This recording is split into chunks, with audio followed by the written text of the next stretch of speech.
Cette journée est une journée spéciale parce qu'elle est dédiée, selon l'Église méthodiste de Côte d'Ivoire, aux veuves, veufs et orphelins.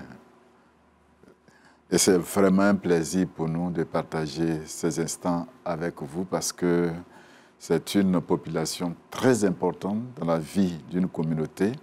La preuve, Dieu est le défenseur des veuves et le père des orphelins. Si quelqu'un s'attaque à une veuve, il s'attaque à l'Éternel. Et je suis heureux de partager ce moment avec les responsables du service social. Mais nous voulons saluer toutes les veuves, saluer tous les orphelins, saluer tous les veufs, parce que ce n'est pas la fin du monde. Quelqu'un me disait qu'on ne fait pas un concours pour devenir veuve, devenir veuf. On ne fait pas un concours pour devenir orphelin. Et ça, c'est la vérité. Donc, tout dépend du Seigneur. L'occasion nous est donnée de regarder en ce jour ce service social qui s'occupe de ce département autour du thème « Venez à moi, vous tous qui êtes, vous tous fatigués et chargés ». Je suis heureux d'accueillir le très révérend Marcel Sachou, qui est le superviseur des missions extérieures et en interne. Bonne arrivée à vous. Bonjour et téléspectateurs d'ici et d'ailleurs. Comment vous allez? Nous allons bien sûr, après la fête des pères, parce que les hommes méthodistes avaient leur célébration à Gagnoa. Oui, effectivement, vous finissez de devenir très important pour nous sur ce plateau par rapport à cette émission. Oui, parce que nous avons parlé des hommes et c'est les hommes qui sont les chefs de famille. Or, aujourd'hui, la famille vit des situations terribles, des déviations sexuelles et nous avons besoin d'adresser cela par rapport à la parole de Dieu. Ensuite, nous recevons le révérend pasteur Gaudens Boadi, qui est le pasteur en charge du service social de l'Église méthodiste de Côte d'Ivoire. C'est un honneur encore de vous accueillir parce que le dimanche, vous étiez avec nous. Honneur partagé, révérend. Comment vous allez? Par la grâce de Dieu, nous allons bien. À notre gauche, nous avons Dr Nkumo, épouse Amondi Patricia. Elle est la présidente du service social d'Abidjan Nord. Conseil Église Société. Conseil Église Société du district Abidjan Nord. C'est ça, Pasteur. Comment vous allez? Très bien, merci beaucoup pour l'honneur que vous nous faites de partager ce plateau avec vous. On le disait tantôt que Abidjan Nord est le TVG de l'Église. Oui. Donc, dans tous les domaines, vous êtes à la tête. Nous essayons par la grâce de Dieu. Et nous recevons notre ami Ovu Gastien, habillé en chef du village. Oui, merci. Comment vous allez? Très bien, par la grâce du Seigneur. Le président du comité d'organisation de Cana, oui, du département de la famille familiale. Merci à vous, soyez les bienvenus. À la fin, on recevra aussi notre ami Richard Kofi. Il est le chargé de la communication du département du service social. Je voudrais, encore une fois de plus, vous souhaiter la bienvenue et demander que la grâce de Dieu soit avec vous. On va demander Amen. Au révérend de conduire, de présenter ce moment au Seigneur. Ok. Nous prions le Seigneur. Nous en bénissons ton nom, notre Dieu et notre bon Père, pour le don de la vie et pour l'occasion que tu nous donnes de nous retrouver autour de ce plateau. Éternel, pour échanger sur la vie des veuves, des veufs et des orphelins. Père, que ton esprit vienne et nous conduise en toutes choses pour que gloire te soit rendue au nom de Christ Jésus. Amen. Amen. Amen. Révérend Gaudens, quand on parle de service social de l'Église, qu'est-ce que cela veut dire? Merci beaucoup, révérend. Il faut déjà dire qu'avant le service social ou le département du service social, l'Église méthodiste de Côte d'Ivoire, en son temps, Église méthodiste unie de Côte d'Ivoire, avait mis sur pied le comité Église et Société qui se chargeait des problèmes de société, qui faisait des propositions à la conférence par rapport aux faits de société. Et cette structure avait également la charge de toutes les actions sociales. Et c'est en 2010 que l'Église a décidé de créer une aumônerie qui allait s'occuper uniquement de tout ce qui est action sociale. Et en 2010, le premier aumônier qui avait été désigné en son temps, c'était le très révérend pasteur Gabriel Bassé, qui aujourd'hui n'est plus avec nous. Et donc, cette structure qui a été créée devait s'occuper des pasteurs et de leurs familles, et surtout des veuves des ouvriers. D'accord. On va revenir là-dessus. Bon, on ne s'est pas trompé. Hein. Si vous êtes là, c'est vrai que vous ne faites pas partie du département service social, mais c'est tout comme. Oui. C'est la famille. Oui, c'est la famille. Et que le département, je dirais, est inclus dans la famille. Donc, dans le comité que nous dirigeons, donc, je dis que nous sommes à notre place et nous pouvons ensemble collaborer. Très, très, très bientôt, vous avez un événement très important au niveau du département. Oui, et nous avons un grand événement au niveau de l'Église méthodiste Côte d'Ivoire. Je dis l'événement, le plus grand événement de l'année. Hein. Ah bon. Le plus grand événement de l'année, c'est Cana. Ah oui. Cana qui va se dérouler. Cana, c'est les noces, hein, là où Jésus a été reçu, où on a dit qu'il y avait manque de vin, oui. Et Jésus a trouvé le bon vin.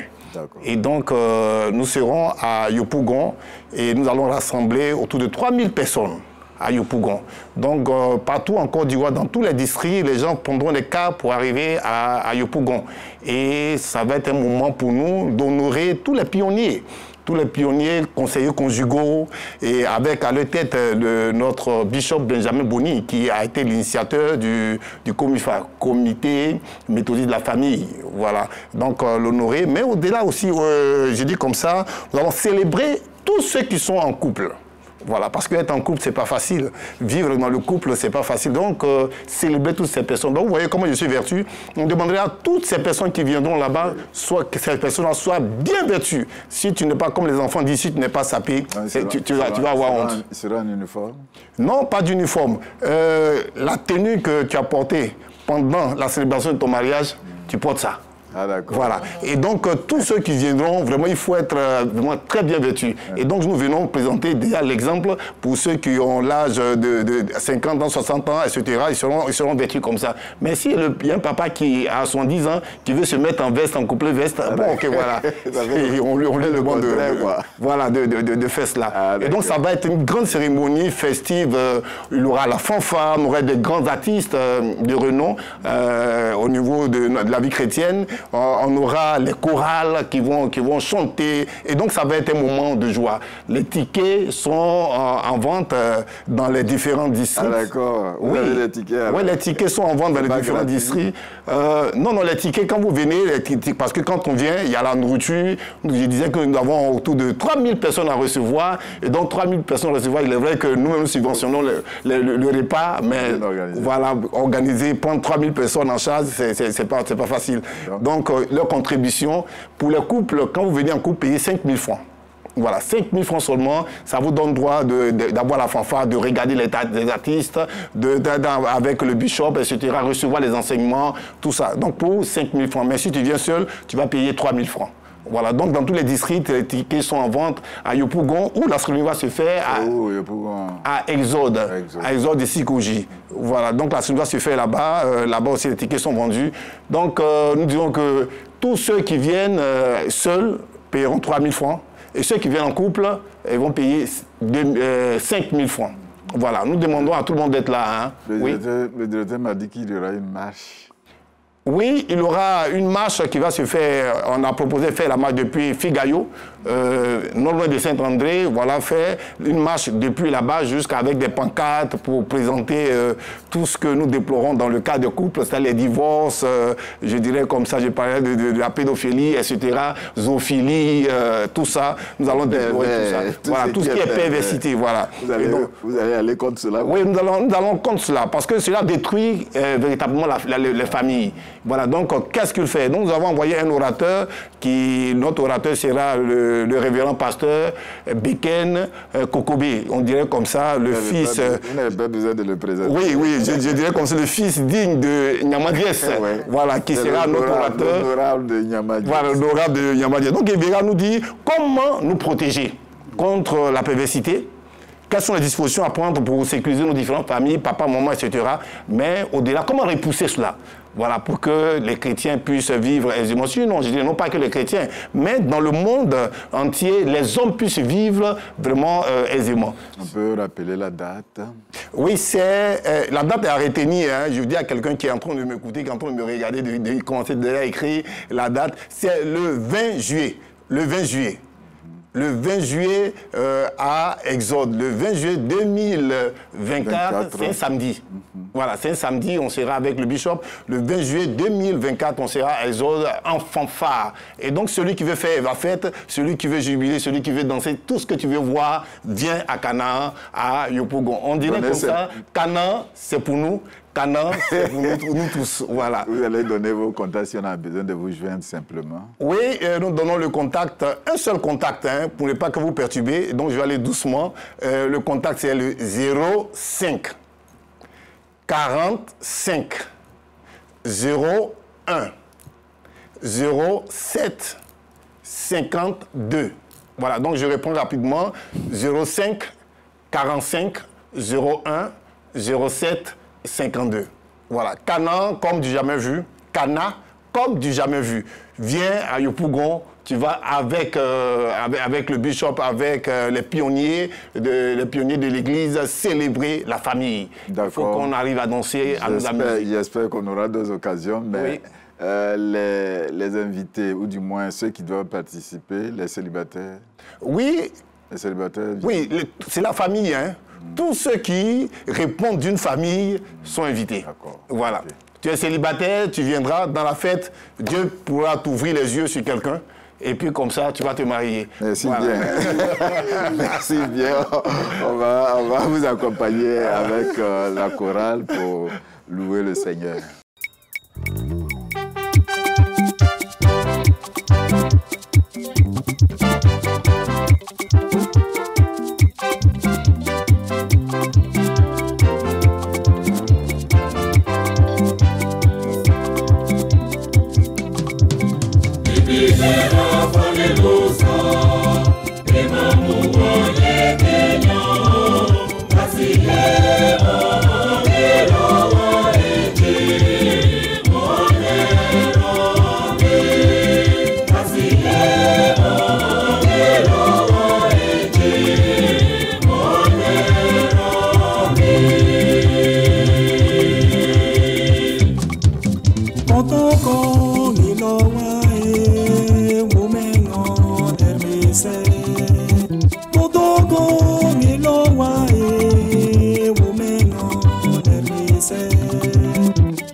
Merci bien à la chorale. Je voulais souhaiter la bienvenue à notre ami Kofi Richard, c'est ça? Oui, c'est ça. Merci bien, pasteur. Il est chargé de communication du département du service social.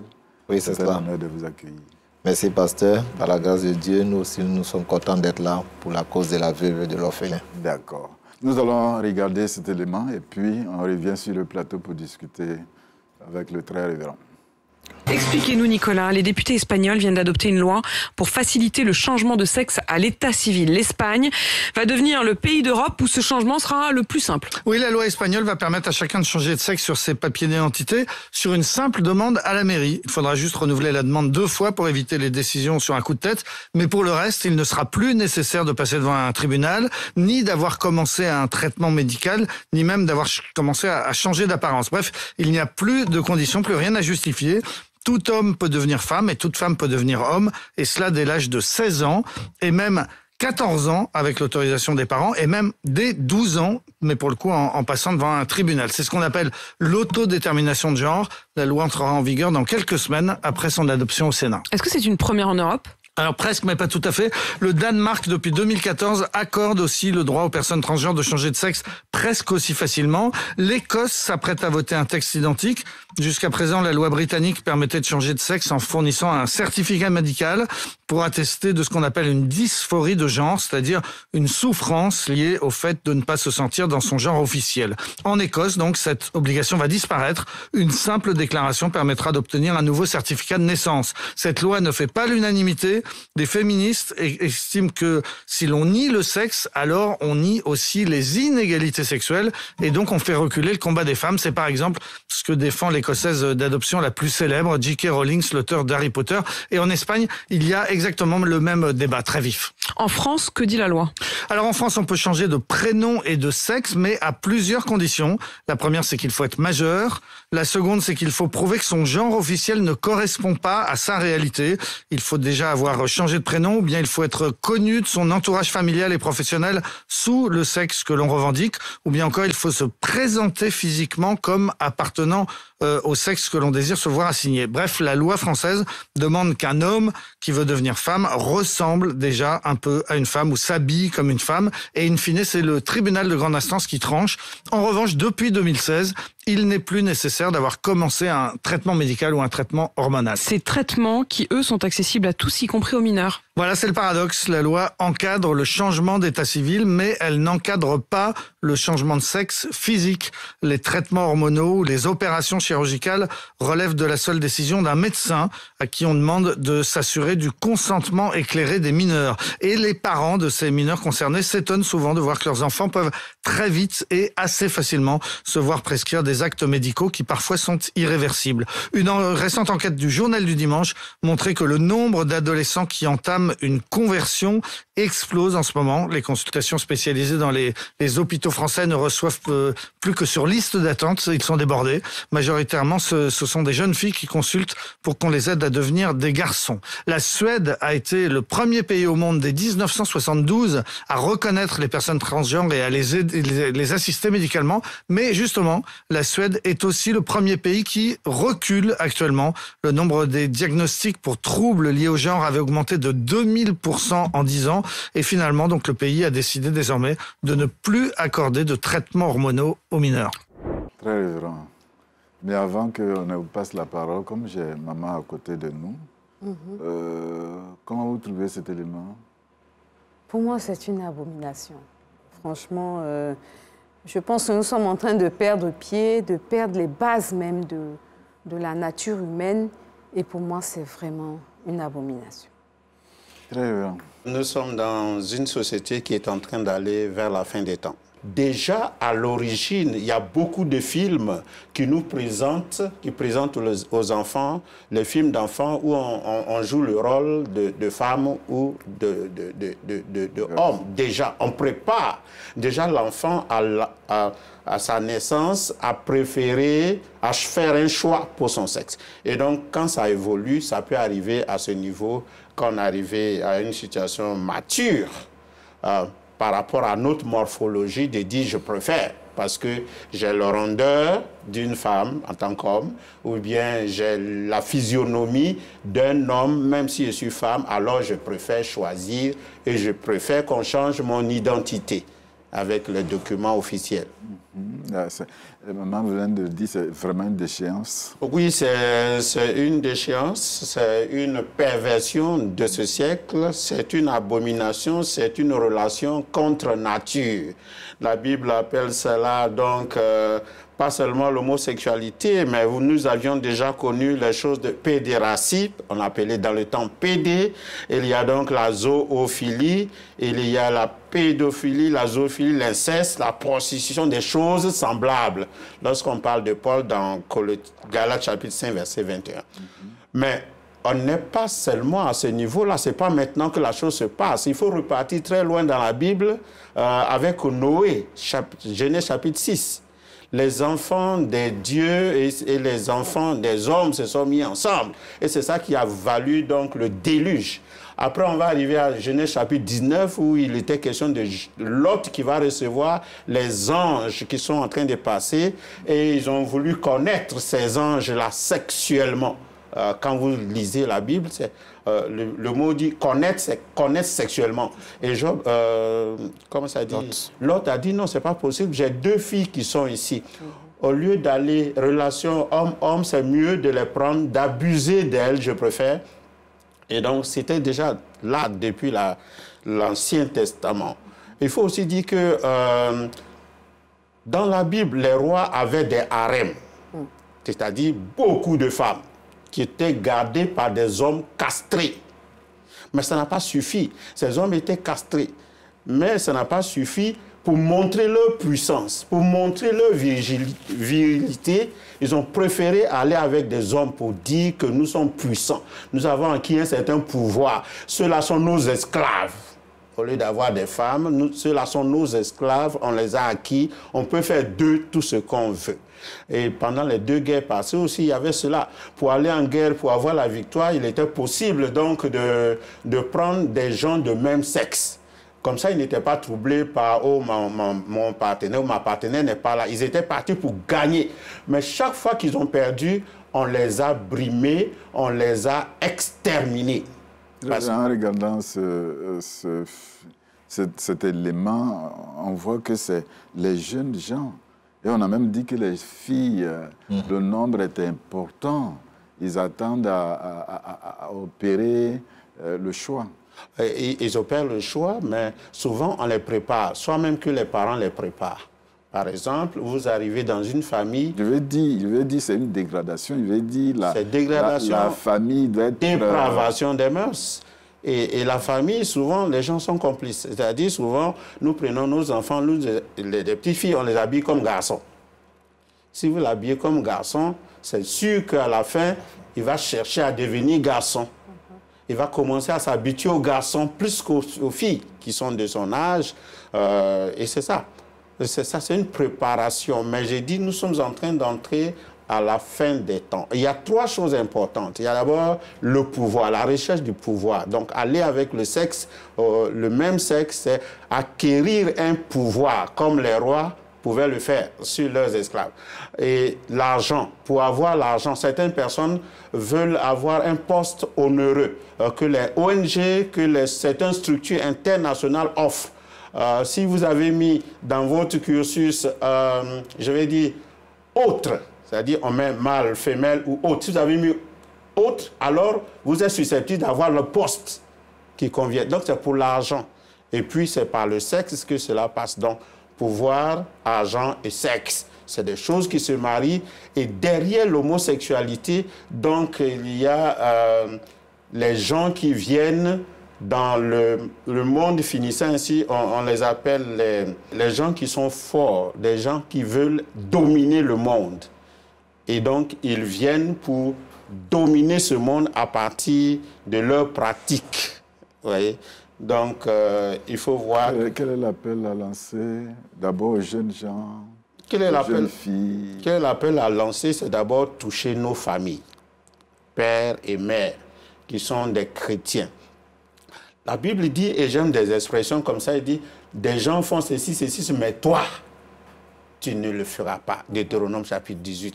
Même dans l'épître de Paul au Timothée, il y a des gens qui feront ceci. 2 Timothée chapitre 3, ils feront ceci, mais toi, ne fais pas ceci. Donc, les chrétiens doivent avoir une certaine tenue, une certaine réserve. Donc, on ne doit pas faire comme les autres. Tout m'est permis, mais tout m'est pas utile.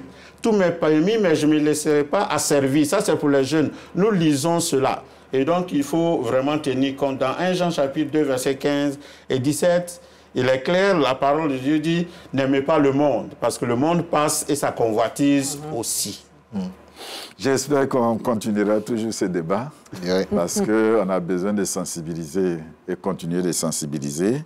Aujourd'hui, la journée, elle est dédiée aux veuves, aux veufs et aux orphelins. Tout à l'heure, nous parlions du département social, du service social. On va continuer rapidement, certainement, voir quelles sont les activités du département. Comme le chargé de communication est là, il peut en parler aisément. Merci, pasteur.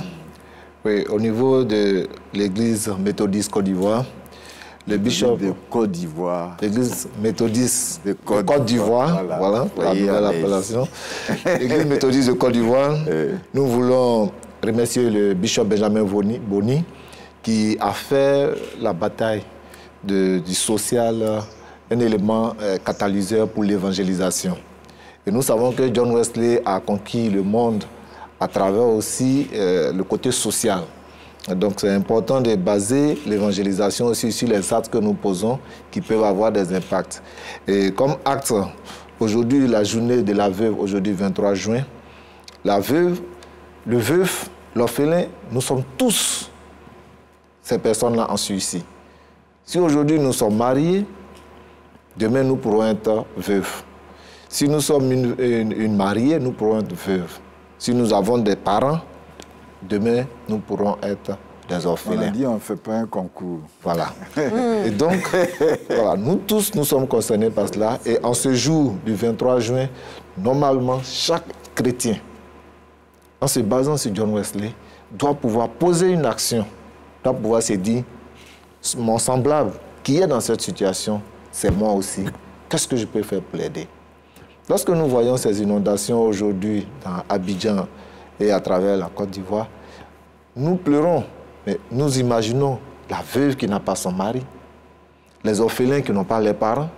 Quelles sont leurs conditions de vie alors que nous sachons déjà qu'elles sont déjà précaires? Et en ces temps de pluie, qu'en est-il exactement? Je parlais avec le révérend du rôle ou de toutes les activités concernant le département. Ouais. D'accord. Sa fonctionnalité au niveau de l'Église. Merci, révérend. Il faut situer les activités du service social à deux niveaux. Les activités menées à l'endroit des pasteurs, les activités menées à l'endroit des laïcs. Déjà, à l'endroit des pasteurs, le service social a un droit de regard sur les aides. Bon, maintenant que nous sommes sortis, toutes les aides qui viennent de l'extérieur, le service social a un regard là-dessus. Ce n'est pas le service social qui gère ces aides-là, mais le service a un regard là-dessus. À côté de cela, le service social veille à ce que tous les pasteurs qui sont formés à l'ISTA, quand ils sortent de l'ISTA, ils adhèrent à l'assurance maladie que l'Église méthodiste de Côte d'Ivoire a mis sur pied pour aider les pasteurs à se prendre en charge médicalement. Ça, c'est plus ou moins imposé à tout le monde. Dès que tu sors de l'école, tu es immédiatement inscrit, tu es adhérent à ce service-là pour nous permettre aux pasteurs et aux membres de leur famille de se soigner à moindre coût. À côté de cela, le service social est chargé de visiter les malades, les pasteurs malades, les membres de leur famille qui sont malades également. Et puis, le service social assiste avec la conférence les familles éplorées. Les familles éplorées des pasteurs. Et en collaboration avec la conférence, ce service-là organise également des cérémonies de réception des pasteurs qui vont à la retraite. Et ces cérémonies ne prennent pas en compte seulement que les pasteurs, ces cérémonies prennent en compte également les laïcs. Donc tous ceux qui sont ouvriers de la conférence, qui vont à la retraite, sont reçus officiellement et la conférence leur dit sa reconnaissance pour tout le travail qu'ils ont abattu au sein de l'Église pour sa bonne marche. Et à côté des pasteurs, il y a aussi le fait que le service social visite les laïcs, les responsables laïcs et les assiste aussi quand ces responsables passent par des moments difficiles. Voici plus ou moins ce que le service social fait. Voilà, maintenant on arrive au cas des veuves, les orphelins et des veufs. Oui, merci pasteur. Comme l'a dit le directeur, le révérend pasteur Badu Gaudens, les veuves et les orphelins qui sont une prunelle pour notre communauté. Pour ce dimanche, nous menons des actions à l'église de Bonoumé. Donc il y a le culte qui leur est dédié en collaboration avec Abidjan Nord, dont la première responsable du service social, Maman Nkumo, qui est là. Donc nous allons, hier samedi 22 juin, nous avons déjà fait une formation pour les apprendre à gérer des activités génératrices de revenus. Nous aussi, nous avons fait des dons aussi en nature et en espèces. Et donc ce culte-là aussi leur est dédié pour transmettre un message à toute la communauté méthodiste pour dire que voici des personnes qui sont avec nous, il ne faudrait pas les oublier. Voilà un peu ce que nous allons faire sous la supervision du très révérend pasteur Michel Lobo, surintendant du district. Qui l'Église appelle veuve? Effectivement, il y a déjà dans 1 Timothée chapitre 5, verset 8, c'est des personnes qui répondent à des critères bien précis autour de 60 ans.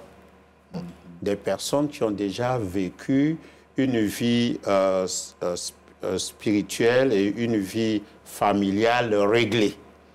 Donc des personnes qui connaissent le Seigneur, qui ont marqué leur vie.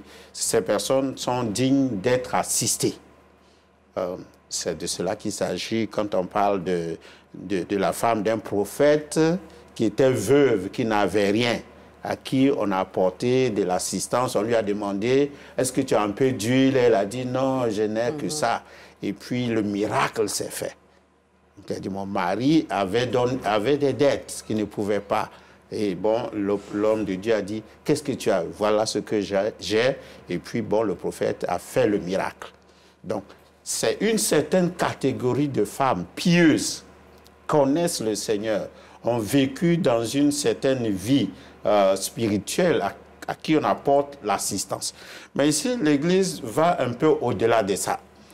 Parce que la personne humaine qui a participé au culte avec nous a besoin d'assistance. Jésus, dans Matthieu chapitre 25, est clair. Quelqu'un a faim, tu lui as donné à manger. Quelqu'un est nu, tu lui as donné à se vêtir. Le Seigneur dit, je me souviendrai bien de cela. Parce que c'est moi qui suis passé et que tu ne m'as pas honoré de la sorte. Donc, pour ne pas entrer dans ça, donc l'Église ouvre la fenêtre large pour accueillir tous ceux qui ont perdu un être cher.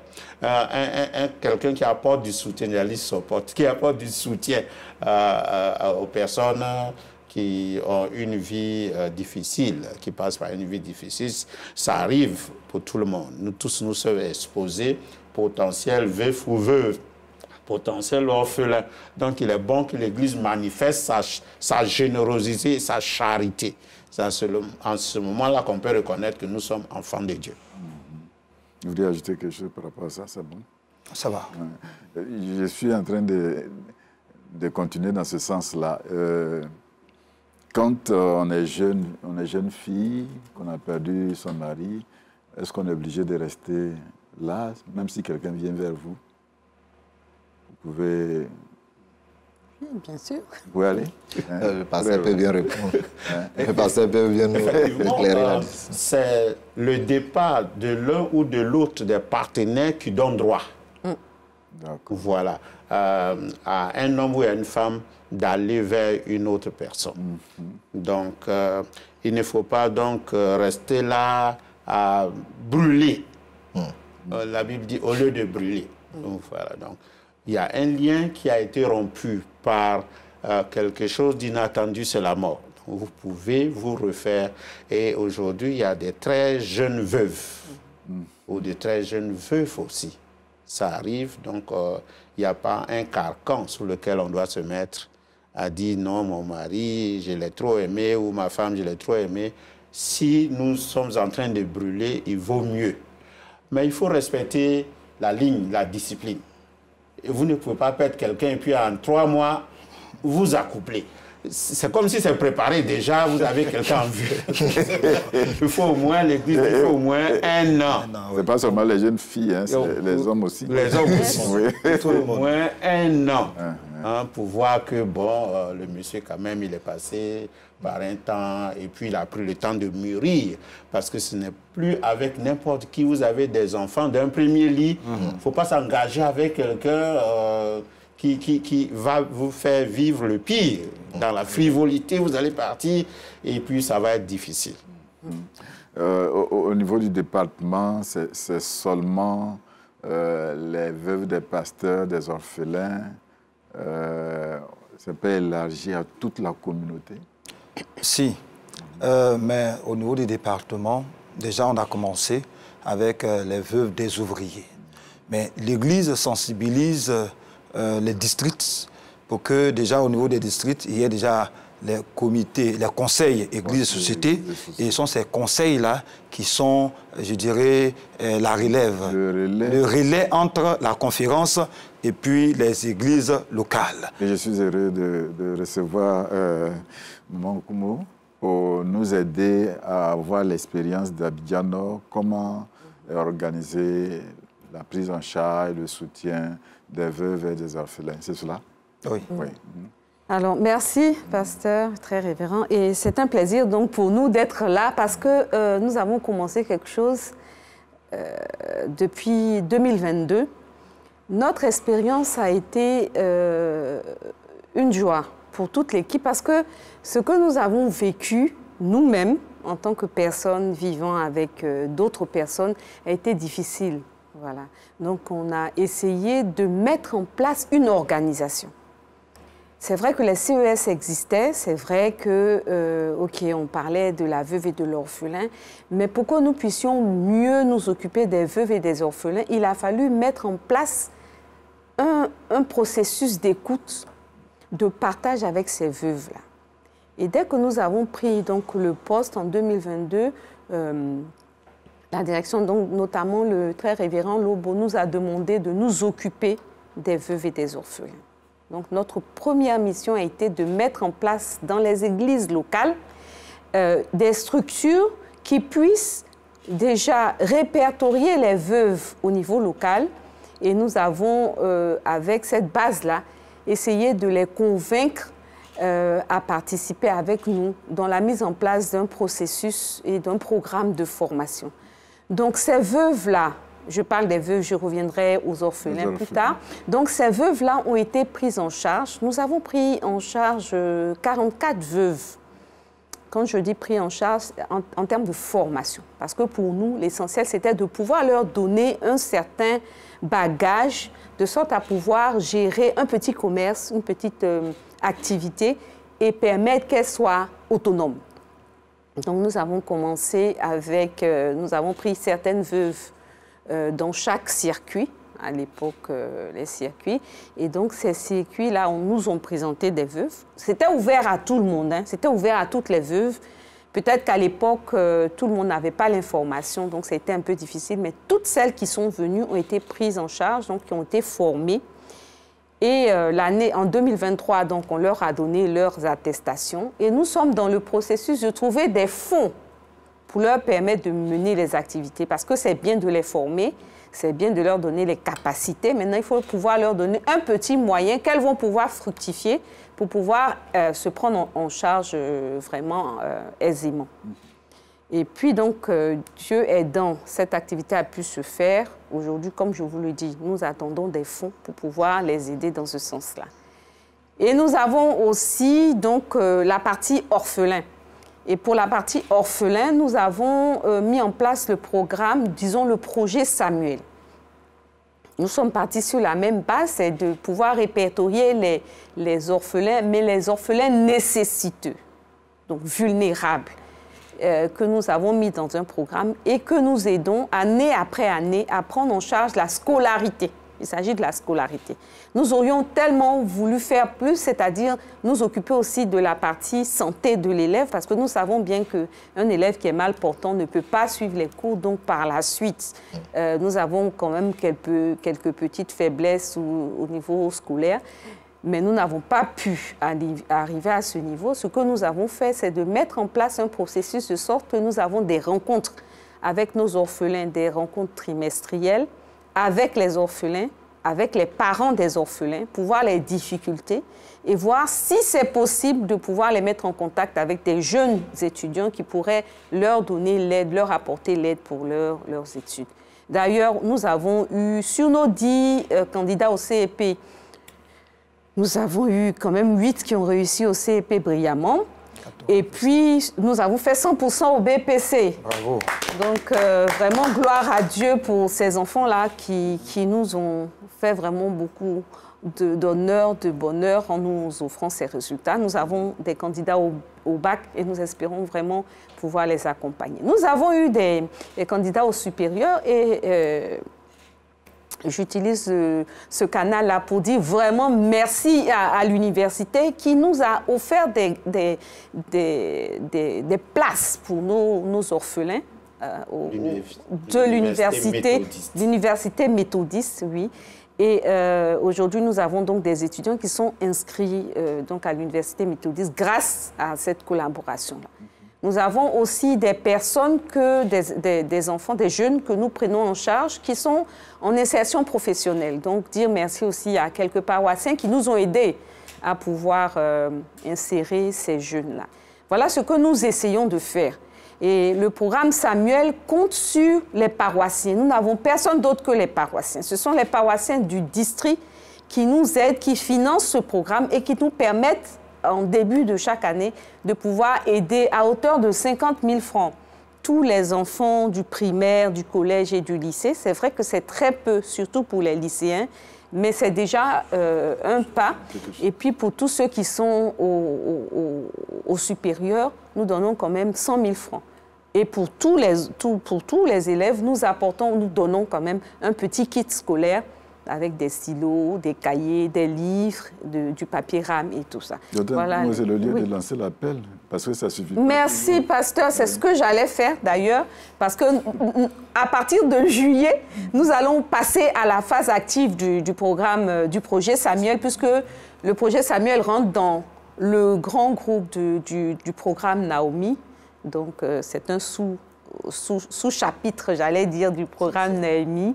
Et donc, nous allons lancer la phase active. C'est la phase où nous commençons à demander aux paroissiens de nous aider en termes de moyens financiers pour nos élèves, en termes de stages pour nos élèves et pour nos étudiants. Ensuite, le département fait l'honneur d'accueillir... Et merci au département. La cérémonie officielle. Voilà. Hein, oui, la semaine. Donc, c'est la semaine de la veuve et de l'orphelin. Nous avons tout un programme que nous mettons en place. Cette année, la conférence nous visite. Donc, nous leur avons laissé toute la place. Et merci donc, pour cet honneur-là. Et donc, hier, il y a eu, voilà, il y a eu la cérémonie avec les veuves. Ce dimanche, donc, elles ont reçu leur petit don. Elles reçoivent leur petit don. Et puis, donc, pour les autres qui se sont inscrites, en tout cas, à la journée récréative, elle a été reportée pour pouvoir permettre la formation. C'est maintenant que vous êtes en train de nous le dire. Sinon, on ne savait pas. La journée récréative. Nous nous excusons. Oui, allez-y maintenant. Voilà, donc la journée récréative a été reportée à la semaine d'après, donc le samedi 29. Elle aura lieu donc à Abrébi, où nous partons avec les veuves du district, donc de tous les circuits, les 3 circuits. Et nous partons avec elles donc à Abrébi parce que la première rencontre que nous avons eue avec les veuves, ça a été vraiment un souhait pour elles de pouvoir se détendre parce qu'elles sont stressées par le quotidien de leur vie et elles n'ont jamais personne pour les aider à aller et à prendre de l'air. Donc nous leur avons fait cette promesse. C'est vrai que les 2 dernières années, nous n'avons pas pu la tenir, mais cette année, nous avons insisté pour que nous puissions aller avec elles vraiment dans le sens de la détente, de la découverte les unes. Quelles sont les conditions pour aller à Abrébi? Alors, malheureusement, la liste est close, je le dis là. Ah, d'accord. Malheureusement, la liste est close, mais tous les CES des districts ont lancé l'appel. Donc, dans nos églises locales, les veuves se sont inscrites. D'accord. Et merci donc aux PL qui ont participé donc, pour l'inscription des différentes veuves. D'accord. Voilà. On ne peut que vous dire merci.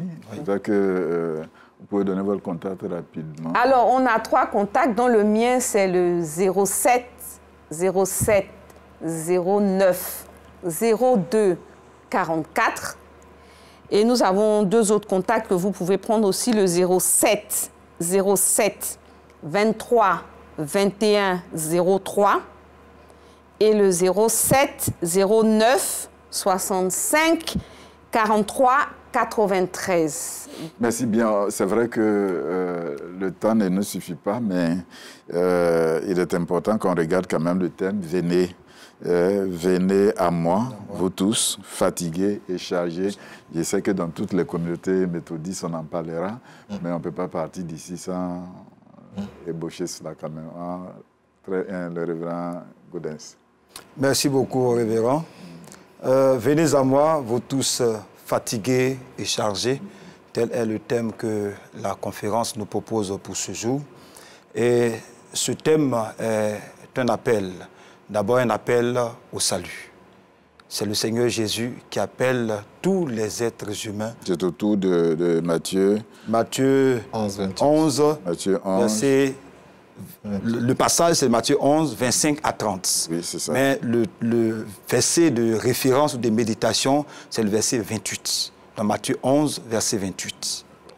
Donc, le Seigneur lance un appel à l'humanité tout entière pour que les uns et les autres viennent à lui afin de recevoir de lui le salut de nos âmes. Parce que l'humanité porte un lourd fardeau, le fardeau du péché, dont aucun homme ne peut se défaire, dont aucun homme ne peut se décharger. Seul Dieu, par Christ Jésus, décharge les êtres humains de ce fardeau-là. Et il est le chemin que Dieu donne pour avoir accès à lui. Il est donc important que nous soyons assez humbles pour reconnaître que sans Dieu, nous sommes perdus. Sans Dieu, nous pouvons nous sauver nous-mêmes. C'est également un appel à venir mettre sur les épaules du Seigneur tous nos soucis, nos préoccupations, nos problèmes, nos difficultés, particulièrement les veufs et les orphelins qui sont en proie à beaucoup de difficultés, à beaucoup de problèmes, à beaucoup de soucis. Le Seigneur les appelle à venir à lui pour lui soumettre leurs préoccupations. Elle a utilisé une expression que j'aime, les veuves nécessiteuses, les veuves vulnérables. Parce que dans nos églises, il y a beaucoup de veuves. Mais à certaines, Dieu a fait la grâce d'avoir quand même les moyens de subvenir à leurs besoins. Ce ne sont pas de ces veuves-là que nous parlons quand on parle de veuves. On parle plus de celles qui sont dans le besoin. On voulait même demander à celles à qui Dieu a fait la grâce d'avoir les moyens de, pourquoi pas se mettre ensemble pour aider les autres qui n'ont pas les moyens. Parce qu'en tant que veuves, elles connaissent les réalités, les difficultés des veuves. Ce serait bien fait que de se mettre en groupe, ensemble, pour aider les autres veuves. Et donc, c'est aussi cet appel-là que le Seigneur adresse aux veuves, aux veufs et aux orphelins. Le Seigneur appelle tout le monde. Il appelle tout le monde, voilà. Mais particulièrement, je l'ai dit, particulièrement les veuves, les veufs et les orphelins. Parce que c'est une frange de la population qui souvent est marginalisée. Qui connaît des injustices, surtout dans nos villages. Quand l'homme décède, on s'accapare tous les biens de l'homme et la veuve et les orphelins restent sans bien, dépourvus de tout, dépouillés de tout, et c'est vraiment malheureux. Malheureusement, il y a aussi des chrétiens qu'on retrouve dans de tels agissements, dans de tels actes. C'est vraiment déplorable. C'est à nous de leur apporter assistance, de leur apporter soutien. Et vous l'avez dit à l'entame, le Seigneur met en garde tous ceux qui affligent les veuves et les orphelins. Dans Exode 22 à 24, il les met en garde.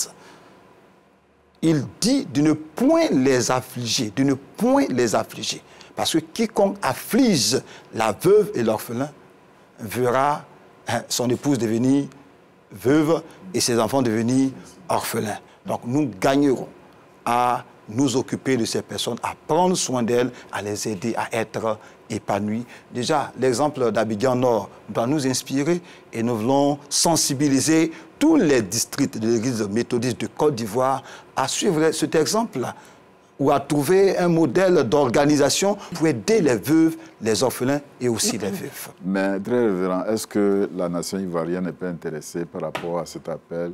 Venez, venez, vous qui êtes fatigués. D'abord, le mot « venez » ici, c'est ouvert. Ce n'est pas seulement que les veuves et les veuves ou les orphelins. Mais comme nous avons une journée, cela s'adresse spécifiquement. L'État, au travers de sa structure sociale, aussi pense à des veuves. Et il y a des lieux où les enfants sont hébergés, où les enfants sont dans la rue, ils sont repris dans des situations où on les aide à s'intégrer dans la société. Nous vivons dans un monde où, je dis, la solidarité n'est plus. Vous avez perdu votre parent, vous avez perdu votre être le plus sincère, le plus cher, on vous laisse pour compte.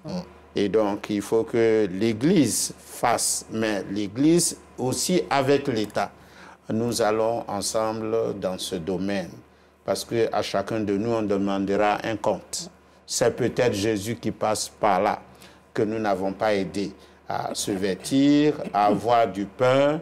Nous n'avons pas aidé à avoir le nécessaire, alors que nos poubelles sont pleines de nourriture et de vivres. Merci bien, très révérend. On va lire le verset. Exode 22, 22 à 24. Il y est écrit ceci. « Tu n'affligeras point la veuve, ni l'orphelin. Si tu les affliges et qu'ils viennent à moi, j'entendrai leurs cris. Ma colère s'enflammera et je vous détruirai par l'épée. Vos femmes deviendront veuves et vos enfants orphelins. » Amen. Amen. Très bien. On ne fait pas de commentaires par rapport à cela, mais c'est de lancer l'appel certainement à des familles, à des frères ou à des sœurs qui sont dans ce cadre-là. Je peux dire que nous devons être les mains ou le cœur de Jésus pour ces personnes qui sont dans des situations vulnérables. Donc, nous devons être les mains de Jésus qui apportent, le cœur de Jésus qui est sensible pour apporter du soutien. Jacques va dire que la vraie religion, c'est de pouvoir aider ceux qui sont en souffrance. Ok, je crois qu'on est arrivé à la fin. On va laisser maman dire un dernier mot et puis nous allons nous séparer. Alors, mon dernier mot, c'est l'appel que je voulais lancer donc à tous les méthodistes, particulièrement à ceux du district Abidjan Nord, pour nous accompagner dans ce projet, donc ce programme qui nous permet de prendre en charge les enfants. Vous ne pouvez pas vous imaginer la joie que nous apportons dans les familles. Chaque fois qu'une maman nous appelle pour une situation particulière, pour un enfant, et que nous arrivons à régler cette situation, vous ne pouvez pas vous imaginer la joie que nous avons, la joie de cette mère. Et vraiment, je lance encore cet appel aujourd'hui à tous nos frères et sœurs à nous accompagner dans ce programme. Merci bien. Oui, le révérend. On voudrait aussi lancer un appel. Oui, il faut dire que pendant la journée, la conférence aide à accompagner 15 veuves pour des projets générateurs de revenus. On voudrait aussi demander, c'est vrai, la conférence aurait souhaité faire plus. Mais pour l'heure, c'est ce qu'elle peut faire. S'il y a des méthodistes qui veulent aussi aider la conférence à accroître le nombre de veuves, je crois que ce serait une très bonne chose. Oui, ça c'est vrai. C'est vraiment important. Comment on peut vous joindre? Je ne sais pas si le département. 07 08 72 15 88. Communication. 07 48 74 70 04. C'était vraiment un plaisir pour nous de partager ce moment avec vous. Nous avons vu l'autodétermination de Jean qui circulent aujourd'hui. Nous sommes avertis. Mettons-nous à genoux pour prier pour le monde, prier pour nos églises, prier pour nos enfants.